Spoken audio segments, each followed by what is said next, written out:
Bob, I guess we're ready whenever you are. We've been waiting for you. I mean, good evening. We'd like to call the meeting to order in accordance with the Open Public Meetings Act, PL 1975, Chapter 231. Adequate notice of this regular meeting of the Board of Adjustment in the Township of Franklin has been provided. Would you call the roll, please? Mr. Butterbed? Here. Ms. Grauman is excused, she's away. Mr. Johnson? Here. Mr. McCracken? Mr. Rich? Here. Mr. Shepherd? Mr. Caldwell? Here. Mr. Reese? Mr. Rosenthal? Here. Ms. Bergallo? Chairman Thomas? Here. No oath of office. Joel's not here, right? So reorganization appointment of the board attorney, would you just review the process? And Yes, what we do is it's a fair and open. The board then determines who they want to interview. They determine they want to interview one attorney, which is our present attorney. So the process is that you will interview him, and if you want to appoint him, you'll make a motion to appoint him.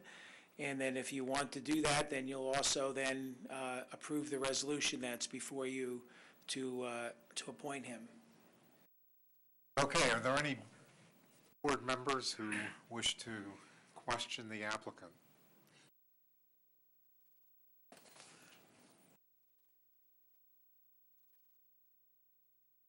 Which person on the applicant? The applicant himself? The attorney. That would be me. No, we're talking about the board attorney now. Oh, that applicant? Yes. Nah. Poor choice of words on the part of the... If not, you can just make a motion to appoint him. Or not. I move that we appoint Pat Bradshaw of the law firm of Kelso and Bradshaw to be the zoning board attorney for the year 2017. I'll second. Any discussion? That can be all in It'll be a favor? voice vote, yeah. Say aye. Aye. Opposed? Nay. And then you have the resolution in front of you that authorizes that and the expenditure of money, so you need to make a motion and second and adopt that also. All right, the first motion is passed, and the second one would be for the resolution. Do we have a motion to approve resolution? Make a motion. Second. And we need a second. Moved. Again, all in favor? Aye. Opposed? Motion carried. If I could just say thank you, I appreciate the reappointment. I don't take it for granted. Are welcome. Patrick Bradshaw vouchers, January 2017 retainer, 865. Is there a motion to approve? I make a motion that we approve. Second. Second. All in favor, say aye. Aye. Opposed? Motion carried.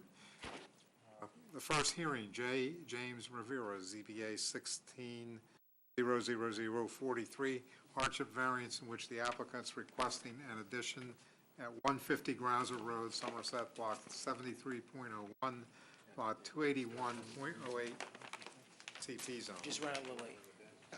We have that applicant here. Mr. Chairman, while Mr. Rivera is coming up, the applicant has made a variance application for an addition at 150 Grouser. As per our new procedure, you get one report, that's from the TRC. There are two variances that need to be granted. You can sit at the tables. There are two variances that are related to the addition. The first one is you're supposed to have a minimum 75-foot setback, and they're at a little over 42, and there's supposed to be a total of 150 for both sides, and they're at a little over 97. The other variances, 3 through 9 in your report, are existing that we always clean up so that later on when they go to sell the property, they don't have any issue. So it's really only those two issues. If you see on page 2 of the TRC report, there's really only two issues. They have to correct some of the bulk standards, and then there's an issue with the Somerset County Health Department that they actually have worked that out already. That is taken care of, and it has been satisfied already. This was written before they have taken care of that. So really all we're talking about today is the addition and the two new variances. Okay, are all three of you going to speak? You can, if you pick up one of the microphones and there's a little button, a little mute button, just one button, it'll turn on for you.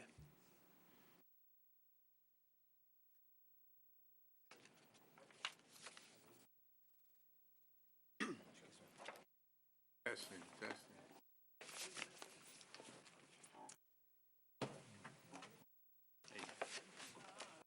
See, all this fancy new equipment. Now, Are they new microphones? they worked last night. I don't know if that really answered the question. But are they new microphones, those? Yes, they're all, everything is new, the new, We have the same problem, it's only right that the same problem continues. yeah, there we go. Okay, sir, if you'll raise your right hand for me. Solemnly swear or affirm to tell the whole truth, nothing but the truth, I do. and state your name for the record. John James Rivera. Want to give us a quick summary, what you want to do? Yes, I'll give you a quick summary. So my client, Professor Goodman, and his wife, Lauren Randolph, are planning to have an addition done so that they can age in place in their property. The addition is it's going to happen on the first level due to mobility foreseen issues. We went through several schemes to place the addition in the middle, but I don't know if you have photographs of the, with that packet or not. I have a photograph that I can pass. It's the,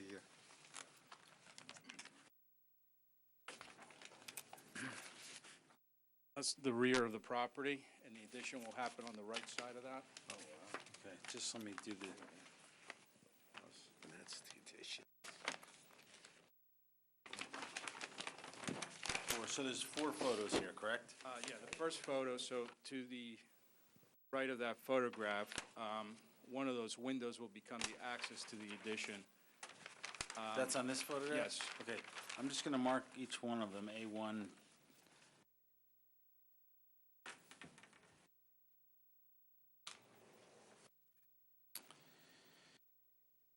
Four, so just, and when were the pictures taken? About 2 months ago. Okay. So A1, I'm just going to show you so you can, because I'm going to be passing these around. So that's A1. That's the rear of the property. A2, That's the west side of the property. A3, That's the corner of Grouser Road and Canal Road. okay, and A4, That would be Grouser Road, looking up through the woods, and you can barely see the house.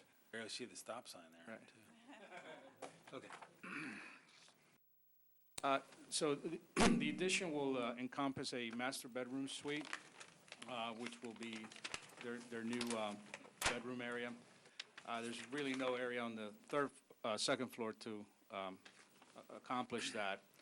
The issue that the zoning officer was talking about with the health department is that it's a 3-bedroom septic system. One of the bedrooms on the second floor is being eliminated.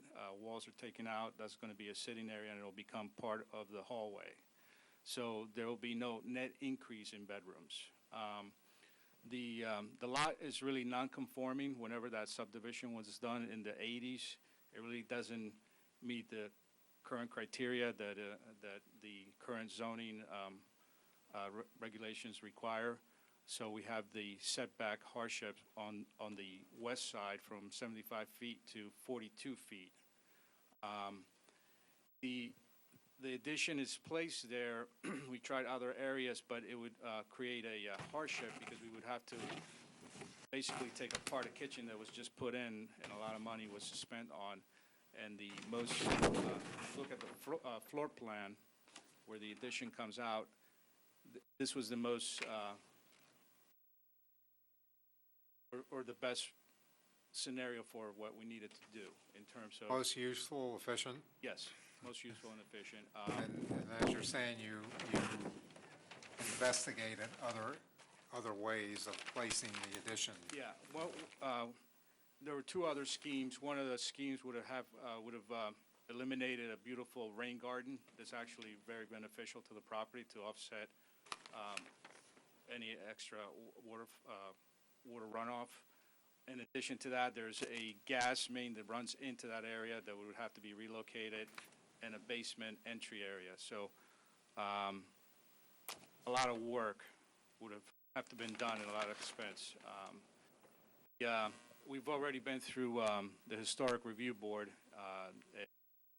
issues there, and we're going to the Delaware Raritan Canal Commission is our next stop, in which we are, in order to offset the water flow that will increase, a rain garden is being designed and engineered to meet that.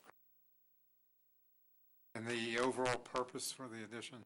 The overall purpose is a new master bedroom suite that is barrier-free, no threshold, all on the same level.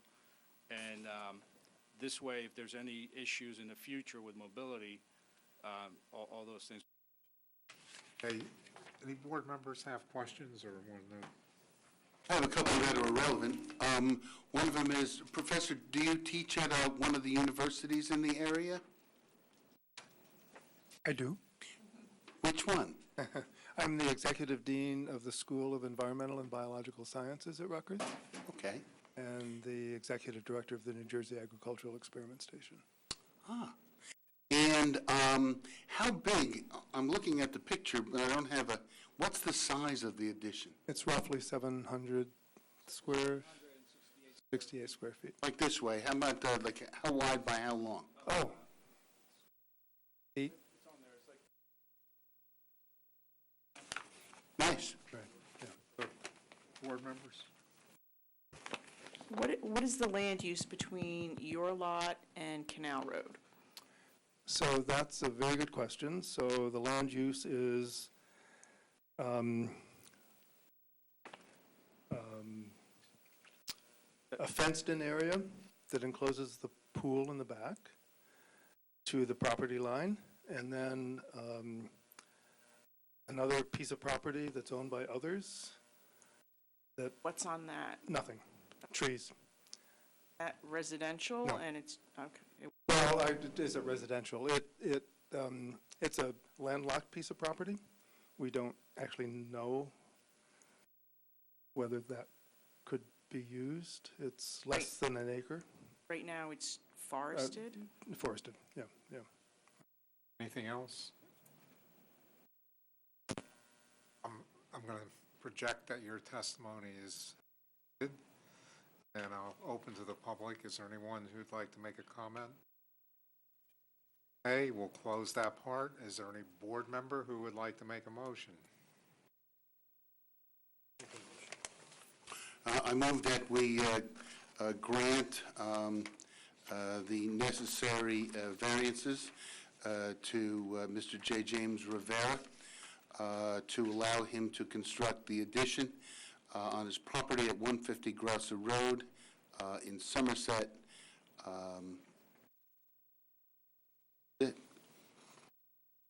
Second? Second. Mr. Butterbid? Yes. Mr. Johnson? Yes. Mr. Rich? Yes. Mr. Shepherd? Yes. Mr. Caldwell? Yes. Mr. Rosenthal? Yes. Chairman Thomas? Yes. Good luck with it. Thank you very much. Thank you. Okay, trust under Article 6, Sigmund Summer and Levin Properties, ZBA 15-00017, use variance which the applicant's proposing to construct 50 townhomes at 31 Cedar Grove Lane, Somerset, Block 468.09, Lot 34, in the R40 zone. This is a hearing that's being continued from December 16th. So we probably need to be brought up to date a little bit. Mr. Chairman, just for the record, each member either attended that hearing or has signed the affidavit that they listened to or watched the hearing. So every member who's here tonight is eligible to vote. Thank you, Mr. Norbert. That was going to be my first question, actually. Good evening, Mr. Chairman and members of the Franklin Township Zoning Board. My name is Jason Harlach. I'm from the law firm of Wisniewski and Associates, and I represent the applicant Levin Management with respect to this use variance application. As the chairman said, this is a continuation of our hearing from December 1st of 2016, in which we were carried to tonight without the need for further legal notice. Before I call my first witness, I just want to give a little bit of a summary of background just to bring everyone back up to speed. The application is for a use variance to construct a 50-unit townhouse development in an R40 zone on Cedar Grove Lane. Of those 50 units, 38 are proposed to be 3-bedroom and 12 are proposed to be 2-bedroom units. This application has been bifurcated, so we are here seeking only use variance approval. If that approval is accepted, we will submit an application for site plan approval thereafter. At the December 1st hearing, you heard complete testimony from our engineer, Fred Coco, our architect, Mike Testa, and Bob Carson of Levin Management. You also heard testimony from our traffic experts, Scott Turner, and our real estate market analyst, Chris Otto. The meeting was adjourned, the hearing was adjourned, so that Mr. Turner could provide and conduct a gap study, and that Mr. Otto could provide some additional information with respect to his testimony to the township professionals. All that information and those studies were conducted, so we're back here tonight. You'll hear testimony first from our traffic expert. You will then hear testimony from Mr. Otto, and then finally you'll hear testimony from Mr. Phillips, our planner. If there are no questions, I'd like to call our first witness.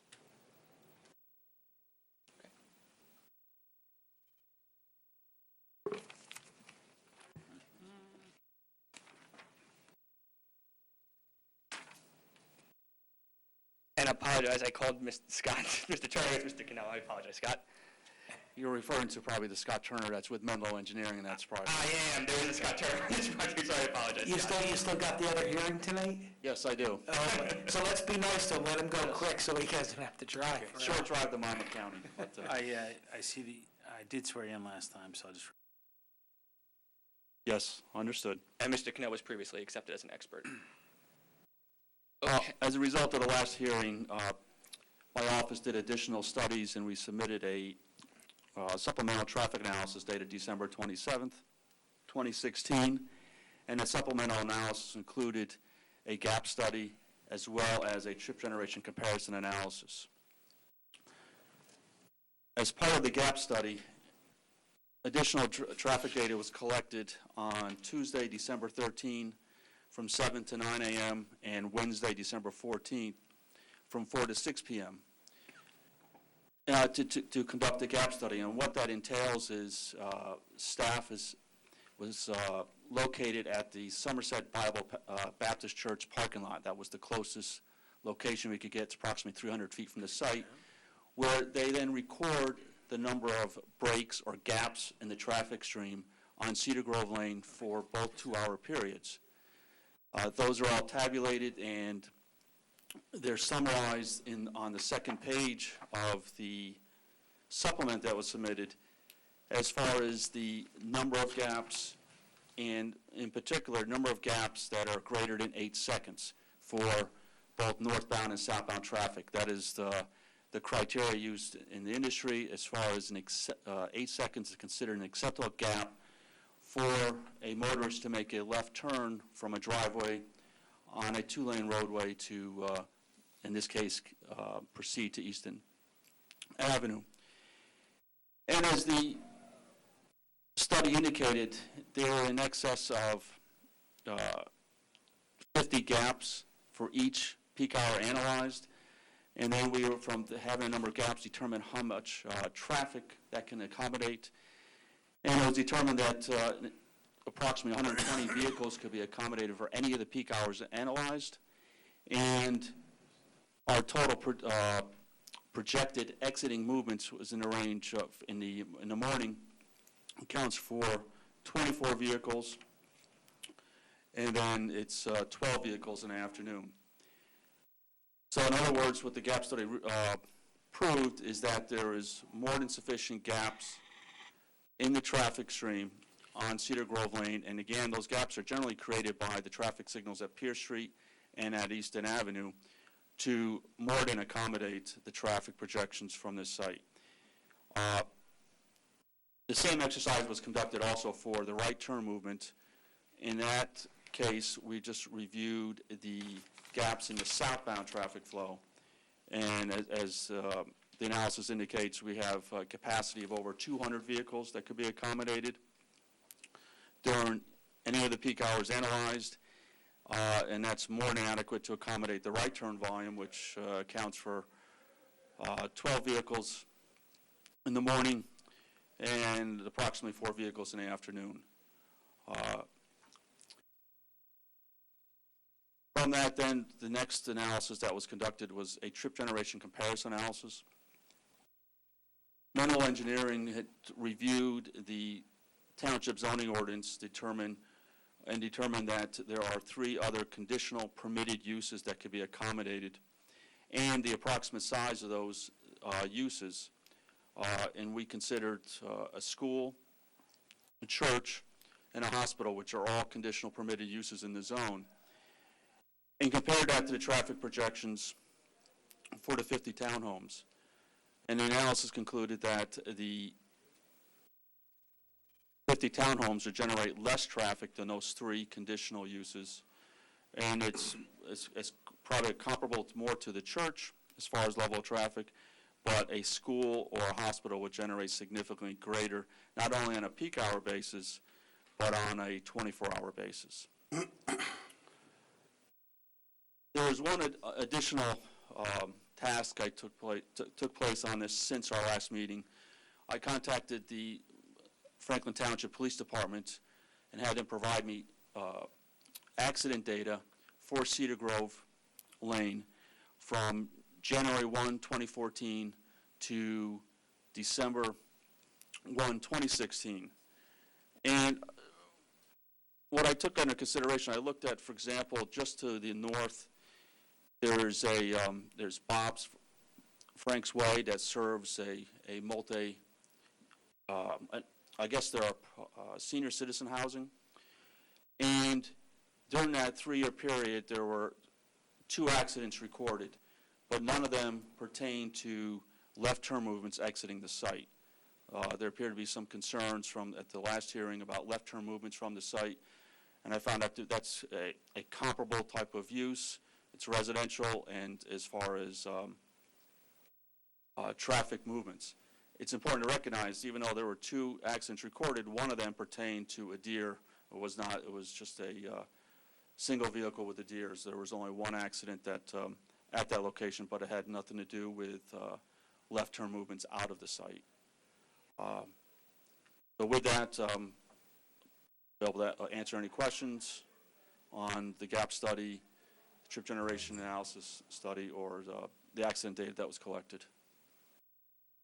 The only thing I would say to your last comparison, and I'm not, the facts are what they are, that facility might not have drivers, townhome project.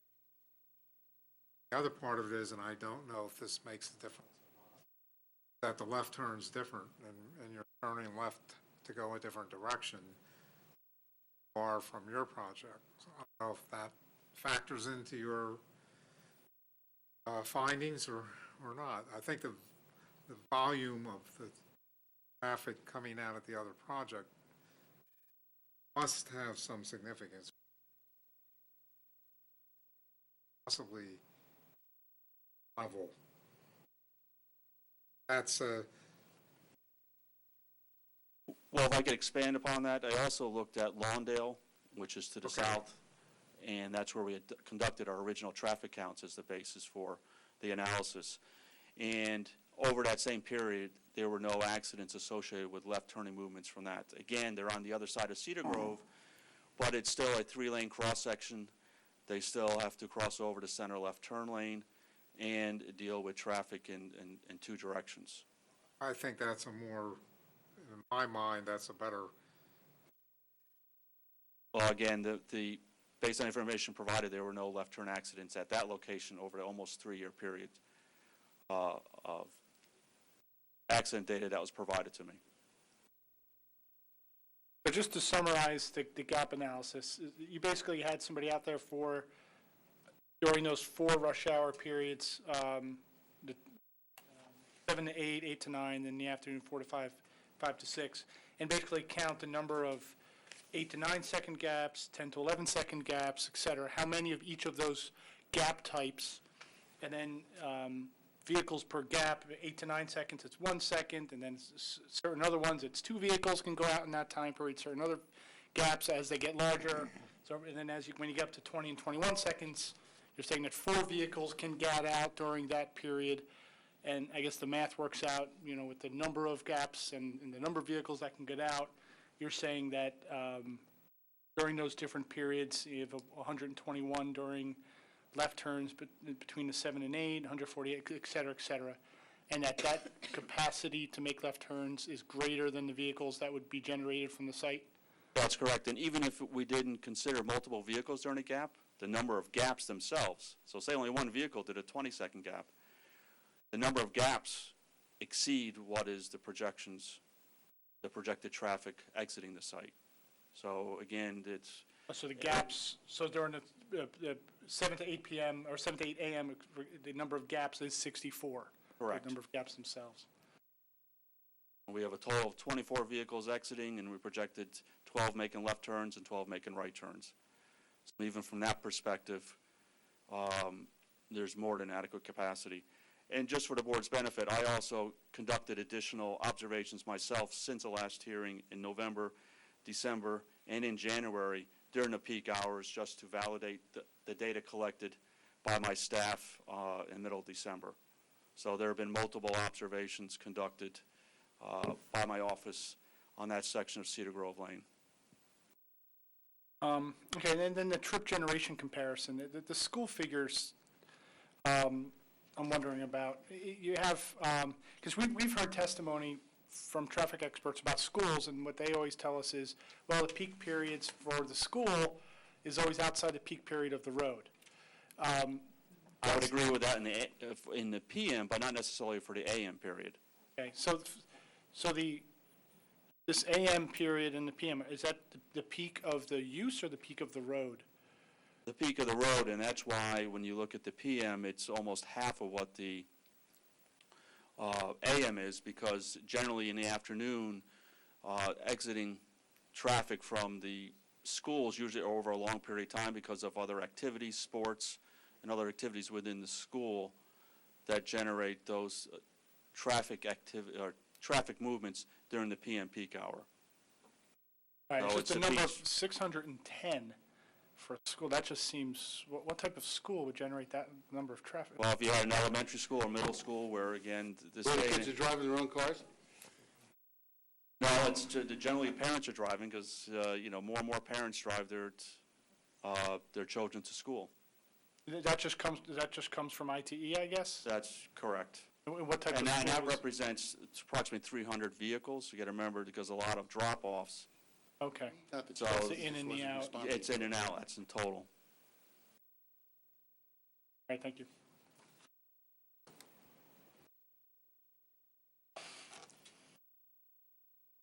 Any other questions? Sure, I have one or two. You've explained the school comparison. What about the church? How did you come up with an idea that the church would be generating as much traffic during the week as this neighborhood would?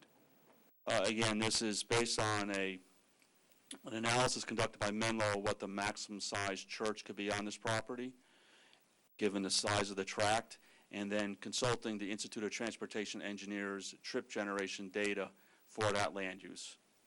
You know, who wrote that book? Isn't that written by people who are in your business? They're done by traffic engineers throughout the country from data that's been collected not only from New Jersey, but from basically all other 50 states across the country. So it's based on trip generation data that's been collected in the U.S.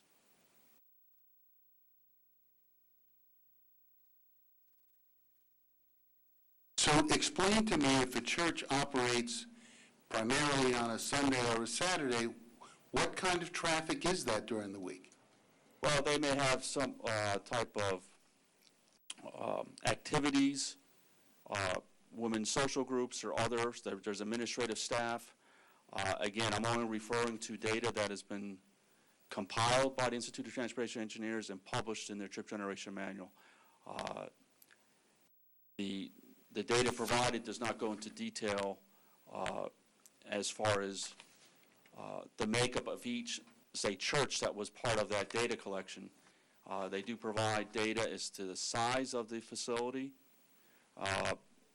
but that's what it's limited to, and that's, again, the source that was used to develop the trip generation. What is the, I know you, last time you testified, because I watched the tape, last time you testified, you said that the traffic at the intersection of Easton Avenue and Cedar Grove Lane is an F. Do you remember testifying to that effect? That's correct. What about the traffic at the intersection of Cedar Grove Lane and Pierce? Pierce, that's, well, I will go back to as far as Cedar Grove and Easton, that is known just by inspection. You can see the delays on the northbound approach and some of the delays on Easton Avenue. A lot of that at times is due to 287 and the congestion on 287. As far as Pierce, I have not done a detailed analysis, but I would say by inspection, it'd be level service D. But in my opinion, it doesn't operate at level service F as Easton Avenue does. And again, as I stated, a lot of that is attributed to 287 and the volume of traffic on the ramps that have a, I'll say, a negative impact on the intersection itself. Other questions?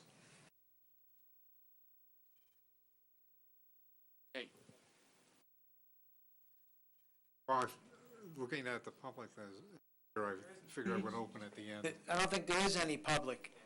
And I think if possible, since there's no public, we may want to release him because he does have to go way south for another. So unless the board has another question, we may want to allow him to leave. I'd appreciate it. In case I'm missing somebody, if there's anyone out there that wants to ask this gentleman a question, for my purposes, any objections on that? Thank you. That's fine. Safe trip. Thank you. Okay, now I'd like to call Chris Otto. Yeah, Mr. Chairman, before Mr. Otto testifies, I think a brief introduction.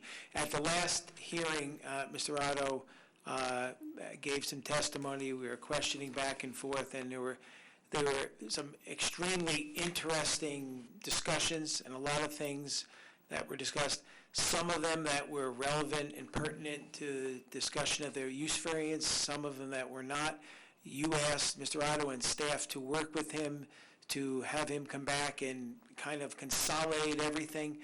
We met with them on several occasions, both the attorney and Mr. Otto, and what we decided to do, instead of submitting a report, we kind of like a little start over, and he's going to give a presentation this evening to kind of clarify everything that he testified to that is pertinent and goes to the essence of the use variance this evening.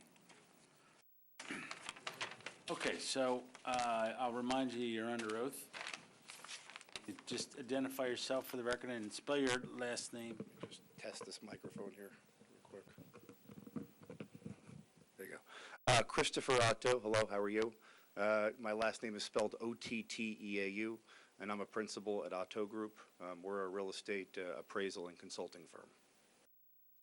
Just before you begin, Chris, I know Mr. Otto was qualified as an expert the last time. Mr. Bradshaw, I believe, I guess we're going to have to mark this slideshow as an exhibit. I'm not really sure, because it was not previously submitted. Sure. It's A3 according to my... Mine as well. Very good. So just to kind of give a little recap of, what I'm here today to talk about was, in my last testimony, we spoke about a lot of broad topic types, and much of the direction that the testimony went was nothing I really had prepared to present to the board. So the major issue at hand was really the as-of-right zoning was the heart of the issue, and why single-family home development wasn't financially viable or just viable in general for the site, why it's not a viable use. Is that what you talked about last time? It was one of the topics, yes, and it's what we discussed in our meeting with the professionals that we'd concentrate tonight on. So that you're going to focus on that issue tonight? Correct, yeah, on the as-of-right zoning, yeah, correct. In the as-of-right zoning, single-family residential was the primary use that we're really here to talk about. We reviewed a site plan of proposed homes that would be as-of-right, and it was for 10 single-family homes. We went through an analysis, which we did present, to be able to demonstrate why this use is not a viable use for the site, why single-family home just doesn't work. Get to the analysis here. So in order to determine this analysis, our first step was to determine if you were to build 10 single-family homes on the site, what would they sell for? What would the selling price of the homes be? That was the first step. In order to do that, we went through a comparison of 4 different projects. Some of them are larger in Franklin Township, meaning they had more homes to them, and some of them were smaller projects, meaning we did a spot lot because it was very local, very close, and we did 1 2-lot subdivision. So the first subdivision that we concentrated on was the estates at Somerset, and this was a project that completely sold out. This project sold for an average price of $189 per square foot, and we obtained this. What would the price, see, you're speaking in terms that don't compute. How much were the houses selling for? The houses sold for a price range of $559,000 to $619,000. Okay, good. See, that works, yeah. Yeah. So obviously, the larger the house, the lower the per square foot by economy of scale. The smaller the house, a little bit of the higher per square foot. But the average unit size for this development was 3,000 square feet for a new construction development.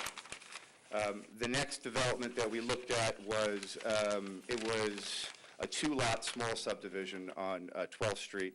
It was just 2 homes, and they're not able to sell the homes currently.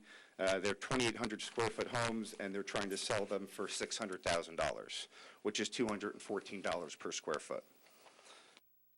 We looked at another house, which was on 303 Cedar Grove Lane, and this was a single spot lot development house, and the house is on the market. It's not able to sell, and they have it listed for $600,000, and that's $250 per square foot. It's overlisted in our opinion. The last project. How long has that been on the market? 8 months. 8 months total marketing time for that. What about the house next to that? Did you do any research on that, and how long it took to sell it, and for what price? The 12th one, the 12th Street subdivision? No, the one here. Sorry, the one where? One on Cedar Grove.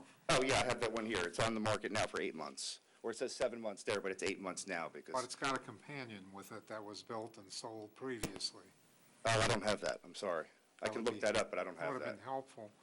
Yeah, when we pulled it, it must have not been advertised as, or pulled as a 2-lot, but we'll pull it. I'm sure it was listed for around the same price if it did. Just so. another quick question. I apologize for interrupting the testimony, but going back to 12th Street, those 2 single lot Yeah. houses, did you do any research into what the possibility is that these 2 houses to attract a $650,000 buyer in a neighborhood that has houses that are probably an average of half the size? Yeah, I agree. It's overlisted. Yeah. Well, not just overlisted, but maybe overbuilt? I completely agree. Unfortunately, and this speaks to the larger problem is that there is no real single-family home development on a grand scale occurring. So if I were giving this testimony 7, 8 years ago, there would be 8 competing single-family development homes of anywhere from 10 to 50 lots. And now, in order to find new construction housing prices, we have to use what's out there because it's just not a product that's being built anymore because it's not viable. So, and most of these subdivisions that we're finding, these smaller spot lots, most of them are building their way out of debt. Most of these properties were acquired a long time ago. They owe a considerable amount of money on them, and they're trying to build their way out of debt. That's most of these properties. So I agree, this project is not the best comparison, but in this market, there's just not a lot of single-family homes being Did you constructed. do a comparison with Brennan Circle? Are those existing or new construction? Existing. No, I didn't, no. Well, those are in between 303 Cedar Grove Lane and your property, and that is a self-contained development off the street of about 6 or 7 houses that are all selling and have sold for in the 650 to 750, 800. But those, I know but those are larger houses as well. Yeah. Well, those are, Yeah, I think that development ranges about 4,000 square foot homes to larger. There's also 2 houses even closer to your project that are off the street that have sold for over $1 million. Okay. I can research further on them, but I have more projects we can get to if you Okay, want. Yeah. I'm sorry, go So, ahead. no problem. You know, when we looked at single-family homes and we look at the projected pricing of these homes, you know, we actually gave the subject project the benefit of the doubt because some of these, we found, you know, larger resale homes trading in the high 190s per square foot, and we're actually projecting the subject at $215, which is higher than most of these projects sold for. Oh, wait, what did you just say? I'm sorry. Most of the projects that we're looking at for resale sold at 100. We talk in dollars per square foot because it all relates to construction costs and the way we do our analysis. So, you know, I'd have to let me give me a calculator. I want everything on prices, that way it's easier to look at. So when we looked at single-family homes for the subject site, we're projecting selling prices of $645,000 for a 3,000 square foot home on the Okay. subject site. And what, there's got to be 2 components to that price. One component would be the cost of the land, and the other component would be the cost of the building. What was your projected cost of the land? So we'll get to that. I think we want to get to it right now. I'm so curious. Okay. I want to know. So even if you put the land's value at 0, it doesn't work. So we use the land value for this. In order to determine our analysis, we'll just skip all the way through it.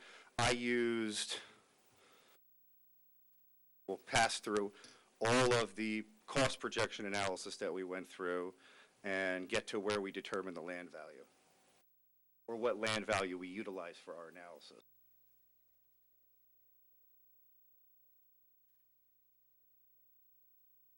Going a little bit out of order here, I apologize. No, I appreciate it.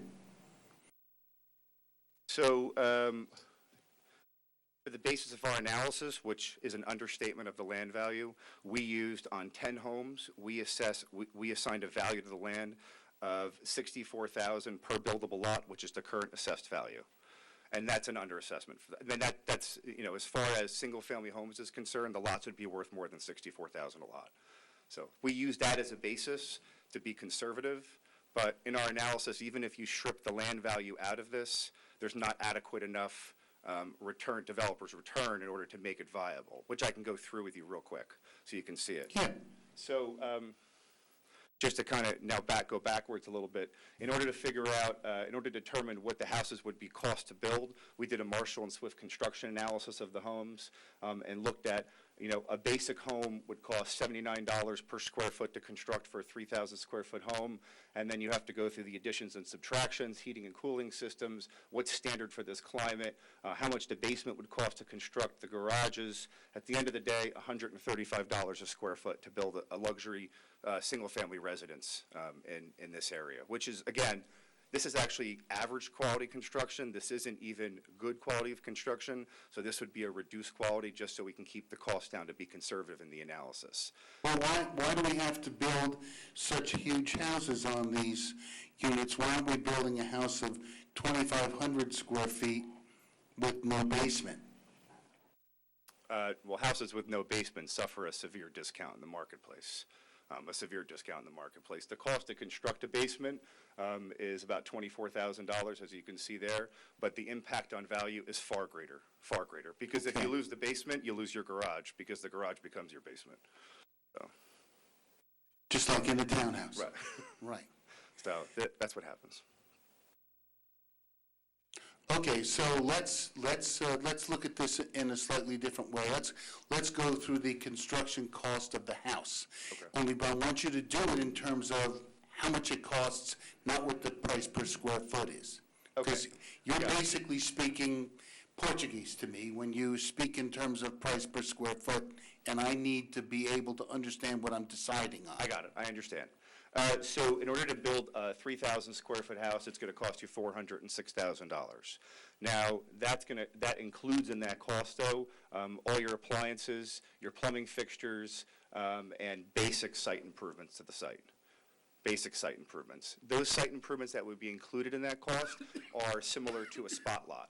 So when you build a spot lot, your site infrastructure costs are far less, because you don't have to build roadways and bring water and sewer in and do all that. In a spot lot, which is the way the Marshall and Swift construction book is done, it's the basic site cost as if you didn't have to build a road.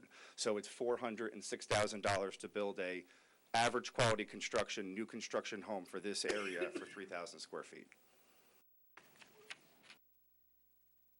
And your townhomes, are they going to be 3,000 square feet? No, they're not, are they? No, they're less square. No, like 2,000 square feet? I think they average about 19. 2015.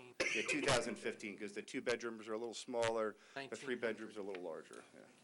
Well, what would it cost to build a house of 2,500 square feet? The only difference in that number, well, I mean, it's really just mathematical on there. You'd probably just divide it and pull it down, right? So it'd be 135 would be the aggregate, would probably stay the same. So it would be $337,000 to build Okay, 20. and that's how much it would cost you to build it. And then on top of that, you have the land cost of 64,000? 64,000, yeah. And then plus you also have, you have basic costs as well in there that have to be factored in, such as the approval and design cost of going through and getting that subdivision approved would be $3,500 per home. So that includes all your planning, people like me, all your experts. That adds up to about $3,500 per home. It's on a 10-lot subdivision, $35,000 is a pretty conservative estimate for all those costs. And then you also have your site infrastructure costs, which is your roadways you have to put in. And roadways for site development, it's $40,000 per home for the infrastructure costs for that site. Typically, the rule of thumb is $50,000 a home is usually what the rule of thumb is, but for this subdivision as well, it's a little smaller. There's not a lot of pitch to it at all. It's pretty level, so we went to $40,000, which we consulted a site contractor for. Want to move forward? Do you have any more questions there? No, we can move forward. Okay, all right. Good. When we look at the gross sales of if a developer is going to build and sell a home, there's a lot more costs that go into it. You have 5% for marketing fees. And again, that number is conservative because you typically have your own marketing costs, and then you have to pay an agent anywhere from 5 to 6%.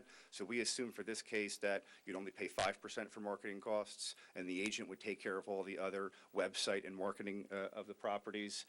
You do have overhead construction management costs.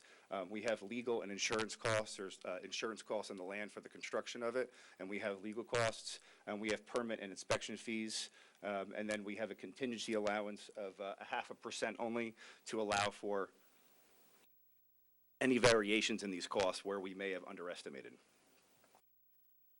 So I know the price per square foot, so we'll just go by the total cost. So to build that 3,000 square foot single-family home, it cost $650,000 all in with the land at $64,000.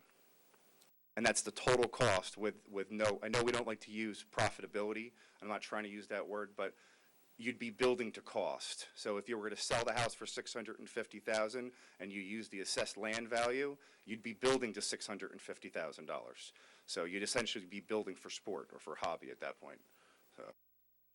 The numbers are actually slightly less. So again, we came back before. I used $215 per square foot as our sale price, and the total cost all in to build this project as single family would be $217. So there's a 1% gap only, which 1% gap isn't bad. But then, in order for a developer to want to develop a piece of land, they need to have an adequate return. Otherwise, it's not worth the investment of their funds.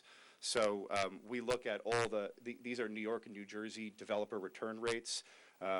And although it's a 25% return rate, construction management's built into that, which we already factored in the construction costs. So we extract that out. So an average developer's return rate for single family is a 15% return, which there is no return because we're already at a negative. So if you had zero land value here, you still wouldn't have adequate, even if the land was gifted or if it was for free, you still wouldn't have adequate return in order to attract a developer to develop this as a single family development.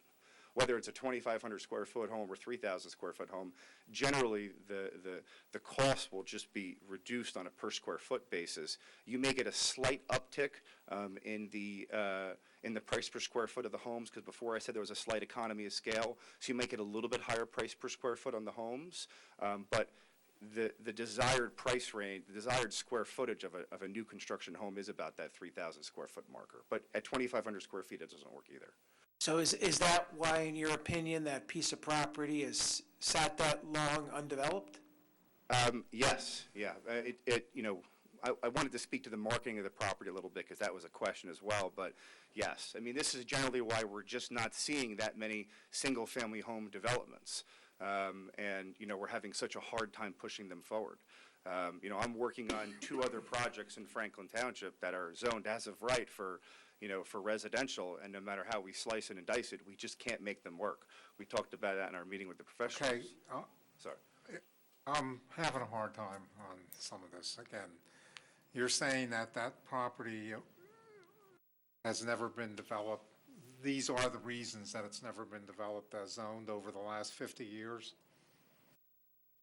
I can't speak for the past 50 years, but I can speak for today. I can speak for the past. Well, I was wondering, you said this is the reason these costs, or the cost of that development on this property is the reason it has not been developed. Right, in recent years. I mean, well, my question would be, though, is how come you've got a major project on Weston Road in Cedar Grove, one on Treptow in Cedar Grove, one between, that's an independent, another one between Cedar Grove, New Brunswick Road, and Treptow Road, all single-family houses, all have been developed in the last 12, 14 years. Now, what is the issue with this property that it can't be? selling prices have declined for single-family homes since their peak. I mean, that's the truth of the nature. But they were climbing all along. They were climbing, but, you know, at the point where a lot of these developers, and we've worked on a lot of single-family home projects where they were so deep into the project, and that by the time the market started to fall apart, again, they're building their way out of debt. A lot of projects did that, but, you know, for sure, this project had single-family home viability in the past.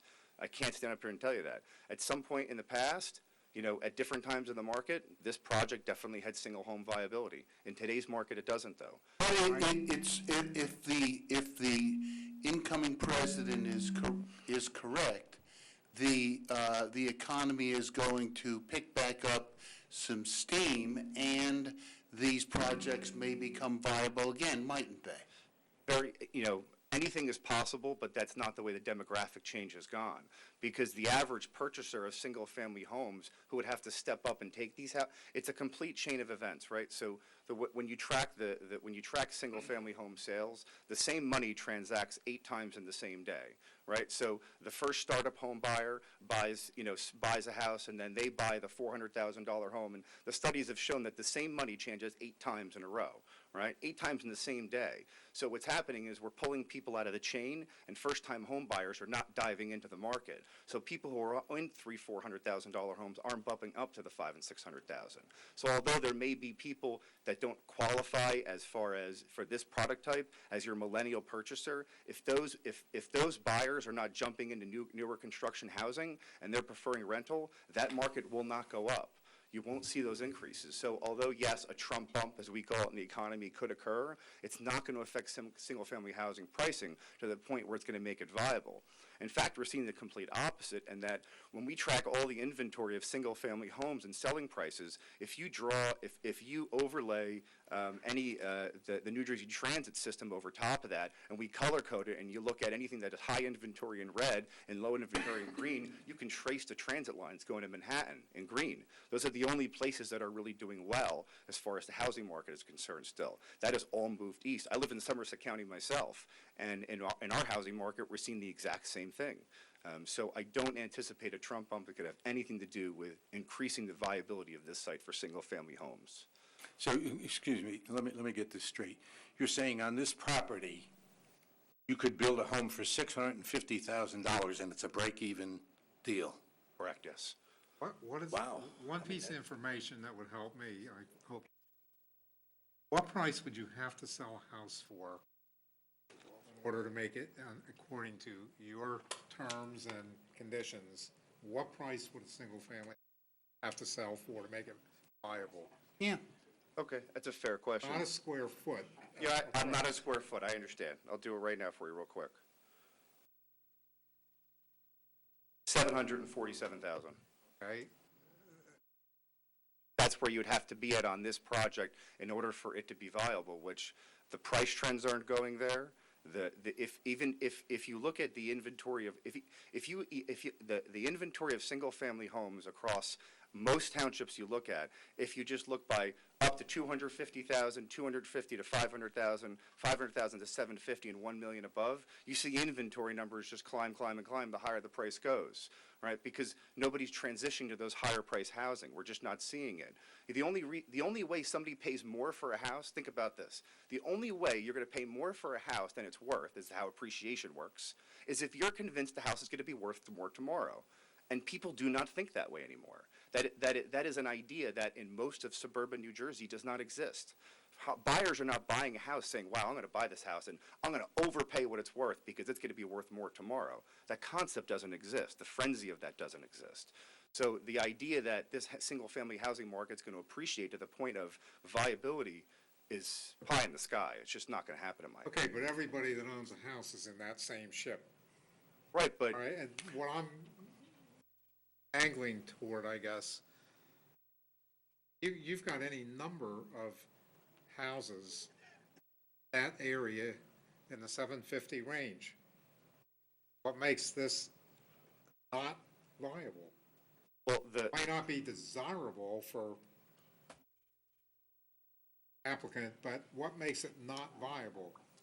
I mean, not viable, and I don't like to use the word profitable, because that doesn't play in, that's not a word we like to use, obviously. Well, they're not going to do it, you've convinced me, if it's not profitable. But that's viability. I mean, if no one's going to invest money into a site, infrastructure, and build homes, if it's going to develop no return, right, on investment. It's not. Yeah, but you see, you told us the house that cost $750,000. Seems to me that there's plenty of houses for sale in new construction along Cedar Grove Lane in that price range. Oh, Mr. Otto, when you talked about the construction cost being $650, that was, you said, basic construction, correct? Yeah, that's basic. So that means no granite, Correct. nothing of that nature. That's hardwood floors combined with carpeting. That's no granite. That's basic kitchens, basic bathrooms. That's no more than, did I have the bathroom count up there? When we calculated it, we did it based upon a 3.5 bath house, which as you get into those larger homes, you need to provide luxury. You need to provide 4.5 bathrooms. There's a lot more that goes into it. But I asked you what the price of the house would be to make a project viable. I don't want you to come back now and tell me I gave you the stripped-down version. What price house makes a project viable? as a single-family development. Well, unfortunately, I didn't really run, that kind of reverse analysis on quality of construction, because the way I was presenting it was on a bare minimum construction, which was average. So Well, let's get something straight from this, my position. I hope the rest of the board feels the same. Should this get an approval, I'm not looking for the bare minimum on that property.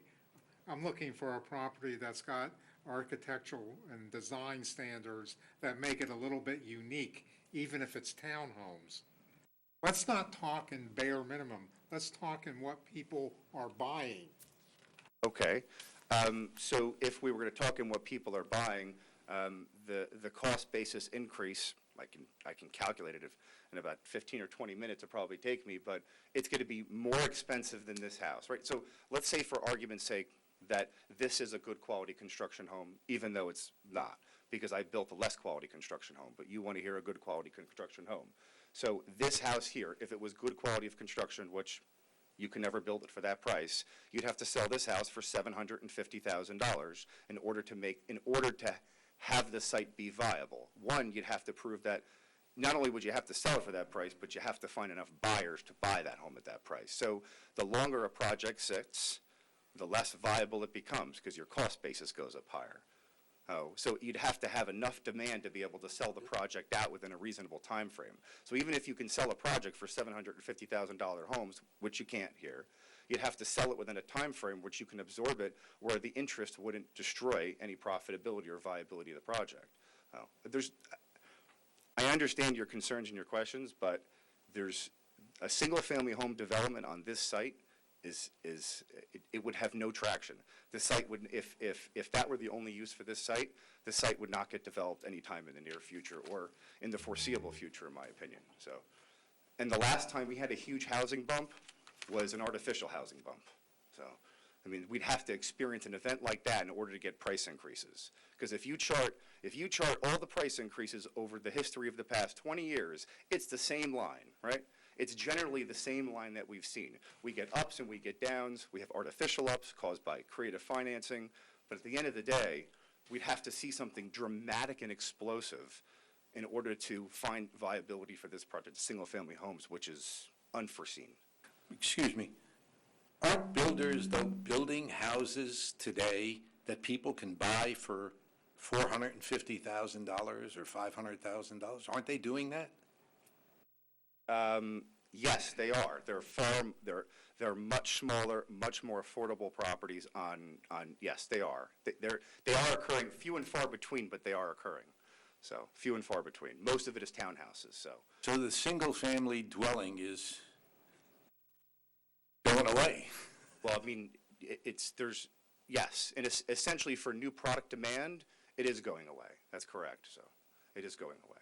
I mean, there's a project that was approved in Franklin Township all the way down by Griggstown Road in 27. It was a subdivision down there next to another parcel I'm working on. And that developer got subdivision approval some time ago and came to us because he's got full subdivision approvals on the property, and he can't find anybody to buy the land at any price. He has the property marketed right now at, I think it's still too high, like $100,000 a lot he's trying to sell it for, and he still can't get anybody to buy the land.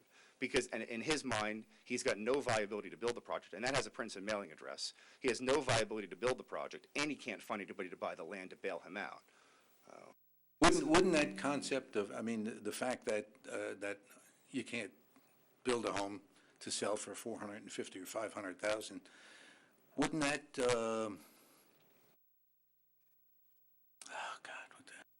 I lost my train.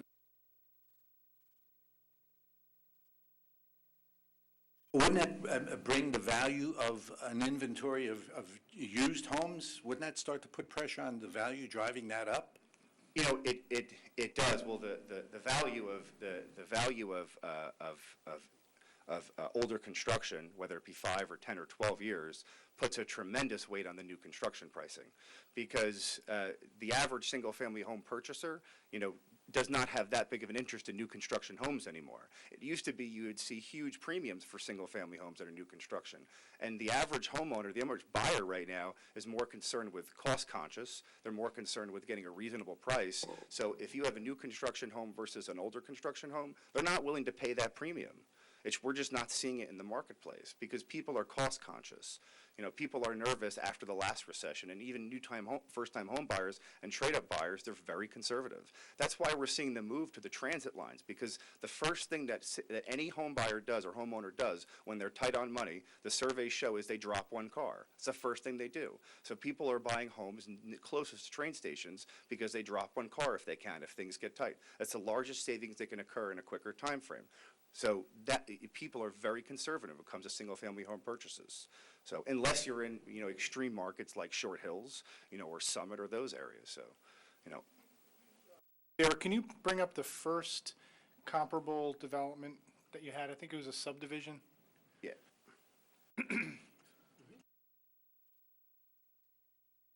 The estates at Somerset. And is that the one that's off of Lakeside? 20 or 22 homes, somewhere in that range?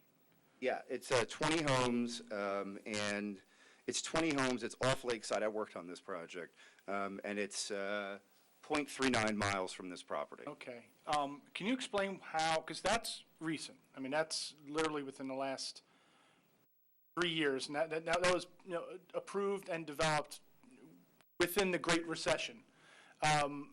What made this seem like that worked as opposed to this site? They actually had a severely declining price trend throughout. So they started their marketing, their inception of the project was back in, I think, I was on that project. I think they started this in 2008, actually, originally, is when the whole concept came together for it. But they didn't end up coming to market until 2013. At that point, they were so far in on that project that they decided to build their way out of debt on that project. They started out at higher sales prices of excess of $215 a square foot, $250. They were upwards of $700,000 in pricing, and it ended up at $600,000 in pricing. They just sold their last house in January of 2016. So a 20-lot subdivision was on the market, and they had construction financing for 3 years for 20 homes. So part of this analysis, which we jumped around on, you know, went through a very important factor that, you know, you have to look at, which is the physical absorption of these properties. So 3 years, having a 3-year construction loan, a long time? For a single-family home project, yeah. For that small amount of homes, yes. With a road and? For a 20-lot subdivision, it's a long period of time, right? Yeah, so if you look at the absorption numbers, we don't have it on there. Let me see if I can. So if we look at, let me just do the math on there and what that project sold out for and how many. So that project sold at a rate of 0.8 homes per month over the life of the span, right? 0.8 homes per month. And, you know, in the world of construction financing, if you're not having traction of at least one home a month at a minimum, you know, it's because the only way single-family homes work is if you can't build one home and then wait for it to sell, and then come back and say, all right, we're going to remobilize and build another house, right? People who are doing that are in financial trouble. Single-family homes build on a system. They build one house and the next and the next and the next and the next. Usually they're doing 2 or 3 at a time. So if you don't have traction of at least one sale a month, the project isn't viable because the construction cost financing will eat you alive on that. Plus, no bank is going to finance it. I'd be interested to know who did the analysis on the property that you just talked about, considering the original proposal for that property, I think, was about 100 townhouses, 20 single-family houses. So somebody must have did an analysis. It wasn't me. support that. It wasn't me, I can tell you that. So I think the analysis was that they had no chance for townhouses for 100 some odd in that particular property. I mean, it was I built don't as. disagree with you, but that was. It was built as that was zoned, the- basically. And how are people building single-family houses on Churchill Avenue and selling them. Are those, One at a time. One development was more than one at a time. I don't know how many total, but it was about 7 or 8 on Churchill. Last year, leased 4 more single-property, single-family. These are, those are if you spot lots, call up though. and ask the price, they're all $550, and $6. Are those, with that, I don't know that subdivision off the top of my head. Is that Well, a, this is the one by Public Works and the town dump. are they on an existing road, or did they build a new road for them? Oh, well, they're on an existing road that has no sidewalks and no curbs. Right, but again, it's a much I different. believe they had to put a street into some of the houses. Yeah, there's a small cul-de-sac. Yeah, so whenever you see a developer, for the most part, developing one house at a time and selling them, usually that's a distress sign of a developer. You know, you can't mobilize, you can't build a house and then come back and build it like a spot lot community unless you are. The reason why we've seen spot lot developments occur, like we see 2 houses here, 1 house here that gets knocked down and rebuilt, is because you have water and sewer there, typically you have street infrastructure there, so your cost basis is extremely lower. And they're able to buy these houses at typically either bargain prices that they're able to get them for, and their cost basis is lower, and they're selling them at a much far discounted rate, so. Right, but you have water and sewer here. Yeah, but the cost to bring that fully into a street, I mean, your site costs here would be tremendous. I mean, not tremendous in the grand scheme of things versus other construction, but it's a lot different than, you know, building a house on, you know, in Cedar Grove, tearing down one house and building another versus bringing in water and sewer for 10 houses in a cul-de-sac, so.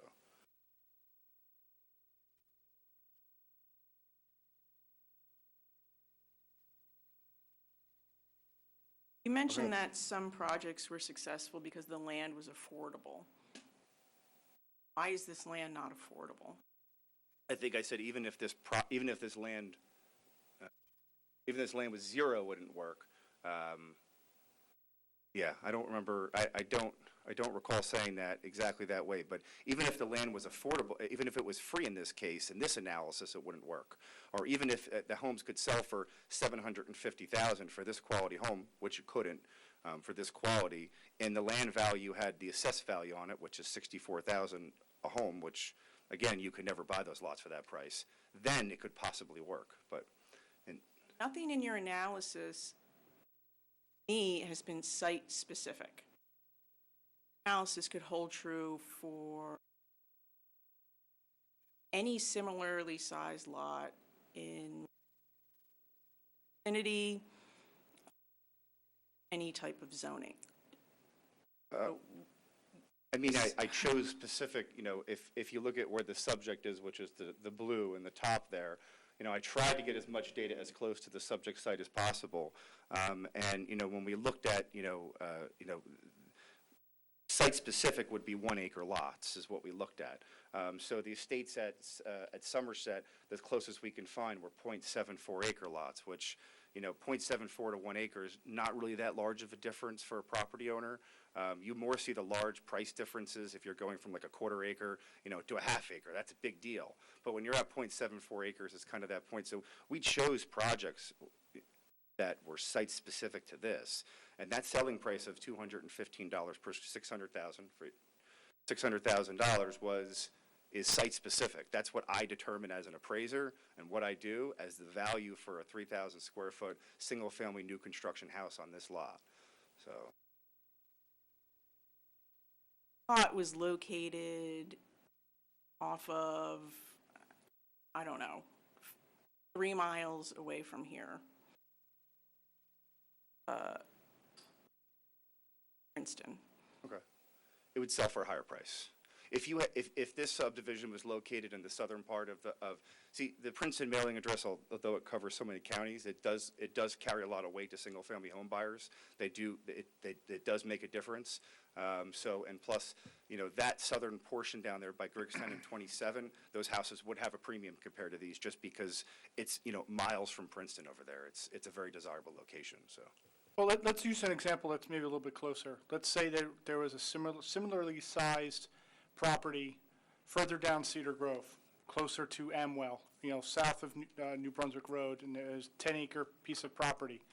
Does your conclusion hold true for that same property? Yeah, it does. For that general area, yes, because if it were a spot lot subdivision, I would probably take more into account. I'd have to see. I can't recall that area exactly in my head, the homes around there. But if it's a spot lot subdivision where it's one or two houses, it's more affected by the surrounding area because your neighbors could be much different, drastic in value than yours. For example, you see like the guy who builds like the 4,000 square foot home with, $200,000-$350,000 homes next to him. That house is going to suffer based upon an area. But when you have a, defined subdivision of 10 homes, generally the value would be the same because it's kind of pretty much set its price, unless you're in an area like if you have a different mailing address, that would, make it more attractive. Okay. The chairman had mentioned before, we have seen a number of single-family subdivisions, relatively large subdivisions, along Cedar Grove Lane, south of New Brunswick Road. 20-lot subdivisions within the last 15 years, and a number of some smaller ones as well. Is there, I'm not quite buying why your analysis would apply. I think Ms. Bergali makes a good point. It seems like your analysis is global and not, specific to that area. I think for this use variance, I think you need to demonstrate that in some way the zoning for that particular area is completely incompatible with the market. But it seems that your analysis is that single-family homes in this whole area don't work. Well, I didn't analyze the whole area. I analyzed this site, right? I didn't conduct analysis of every surrounding street. I conducted analysis of this site here and what I thought selling price would be on this site here. Looking at resale homes that were 10 and 12 years old, I did not analyze all the sales that are reselling now that are 12-year-old homes and 15-year-old homes, because for the most part, a lot of those homes are not reselling, because most of those people are at a cost basis which is too high for them to sell. That's what we're finding. So somebody who bought a single-family home 15 years ago, I can tell you their house isn't worth what they purchased it for. So a lot of those houses we don't see retrading in the marketplace, and if they are trading, they're trading below cost. But this analysis is specific for this site. Getting asked general questions on, would it be worth more or less in other areas? Sure, it could be, but generally, if you're in a neighborhood, your houses are generally, if you took a 10-lot subdivision, which is here, which I analyzed this site, and you moved it a block over, to say a self-contained 10-lot subdivision would have a difference in value from, 2 or 3 blocks over to this, doesn't mean it was site-specific. I don't agree. This is site-specific. These houses will sell for $600,000 if you build a 3,000-square-foot home here. Let me expand a little bit on that. I'm here since 1969. I'm a retired banker, so I don't really concur with you on your analysis of a developer, because I used to handle a lot of those loans, and sometimes a developer can get on by putting up one house or 2 houses at a time, but that's beside the point. What you haven't really answered, on Cedar Grove Lane, in the last probably 5 or 6 years, they have a lot of one-family houses going up for $600,000, and they have sold. So I'm having a rough time with your analysis. I really am. So are we talking about houses that have sold 10 years ago? No. Or in the past year or two? Because I pulled every sale in the past. Not the past year, maybe 5 years. 5 years, 4 years, and these houses have all sold. And they're houses that are comparable to what you have been saying. I don't think that, is the dispute that we think that a development that this property is going to sell for more than a new construction development of the same size that's 0.39 acres away from the subject site? Because that's the best comp we have. It's a single-family home subdivision. It had sales from 2013 to 2016. I don't think you can get a better comp than that as far as proximity is concerned. It's a very comparable development.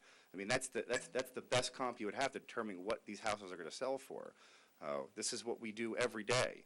And when it comes to, financing, not to, refute you too much, but most of these developments now are being financed with hard money that we're seeing, because traditional financing for subdivisions and new construction isn't happening. So it's very hard to come by. The biggest lender in this area for new construction, single-family homes was Amboy Bank, and they pulled out of that end of the business. They don't want to finance it anymore. Most of these banks have pulled out of that business. So now we're seeing most of it come from hard money loans, which is 10 to 14%. We're 4 points in. That's an expensive money to be able to build a single-family home on a spot lot. We use comparable data close to here, and the history of this property, it's been available. No developer is interested in developing this property for single-family residential for a reason. Because if it was a viable site for single-family residential, there would have been interest. This would be moving forward that way. Were you here when, I guess it was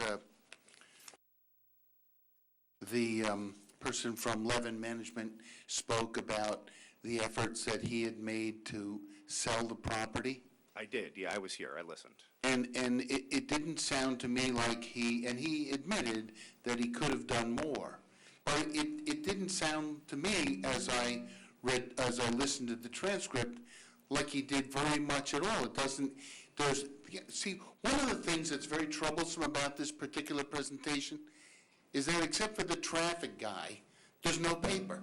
There's no paper from the person from Levin Management having made proposals to people. And if I was to look at a sign on the front of a piece of property that said, "For sale, call this number," and I called up and I said, "Well, how much do you want for the property?" And they said, "Make me an offer," I'd say, "I'm not getting anywhere with this. I would go away." But there's no paper. Yeah. So part of what I wanted to talk about tonight here was also the marketing of the property, if you'd let me. So Sure. So I have two businesses. I'm a principal at Otto Group, which is our valuation side, but I also own a brokerage company. We own a significant land brokerage company because it complements our business, because we work with most of the developers. It's called Otto Realty Advisors, and we trade quite a bit of land in the marketplace. We have 4 large parcels, closing within the next 2 or 3 months. 2 of them are nearby here in New Brunswick. One's in Raritan Township. We do a lot of significant land deals. And I listened to his testimony, and I just don't think that Mr. Carson, I think he may have misspoke about, I think he may have got caught off guard by the question of he could have done more to market it, because the general format for marketing land is far different than an existing cash flow property. I don't sell cash flow properties. Our company sells land. It's far different. It's selling land is a network business. So, and what he testified to was that he reached out to all the top land brokers in the state, and from there they reach out to their network of buyers to see if there's buyers for this site, and that's what we do. I have a property in Raritan Township that's getting ready to close in the next 4 months, a massive multifamily development site, and at this site there was never one listing. There wasn't even a sign on the property. This was all done by reach out to all the top brokers in the state, discuss it with them, and reach out to their network and see, does anybody have anybody viable for this site? To put a piece of land like that on LoopNet or one of those sites, or the residential MLS, just really has no impact in this market. The number of land developers out there that'd be interested in these kind of sites is really not as great as it used to be. It's a pretty small community, and that's the general marketing format for these properties. So I did hear his testimony, How does it work? How does someone with a piece of property that they want to sell, what do they do? Well, you have to enlist a very good broker is the first thing, or a company who has ties to all the brokers in the area. Right. Levin Management is, probably one of the largest management companies, in this area, and they work with all the top brokers because of all their retail centers of all their properties. So once you enlist somebody or you have a company managing the property, that's going to go out from there. It's a network system. You go out by email, by phone to all the top brokers. Land is usually sold by face-to-face. Usually it's not done by driving by a sign or finding a listing online. I do have a couple online listings that you can find, and those are properties that can't sell and will never sell, right? That's a last-ditch effort that we put out there, and we get no traction on them because they're very challenging properties that have no viability for them, and we recognize that. But all the properties we have sold, there's no listings. There's no online postings. There's not even a sign on the property. We have the largest, I have the largest land sale in New Brunswick right now about to close in our firm. It's a 600-bed student housing facility, and we did that by reaching out to all the potential buyers for the property and sitting down with them over a 2-year period and finding who was right and who could fit the site. It's not easy to find buyers for land, and it doesn't get sold by, going online, putting on a listing. It doesn't work that way anymore, So although he did say he could have done more, I think it got caught off guard with that question because I don't know if Mr. Carson really handles the actual marketing of the property. But I can tell you that I think, in my opinion, I wouldn't have approached the sale of that property any differently. So no paper? Well, if people call, you send them the basic zoning or, basic information, but, there's nothing to post. Nothing to put online. The MLS doesn't have, you may see some residential subdivision stuff, single-family lots, spot lots in the MLS, and the residential multiple listing service. No, I understand that Yeah, doesn't go in MLS because that's not the people you're shooting at. But it would seem to me that there would be some sort of written communication between people who are trying to buy and sell land. Yeah, I mean, I think Mr. Carson, because I didn't discuss this in detail with his efforts, but, when he said he reach out to all the top brokers, I mean, that's what you do. I mean, there's probably 20 of them in the market that would be, ideal for land.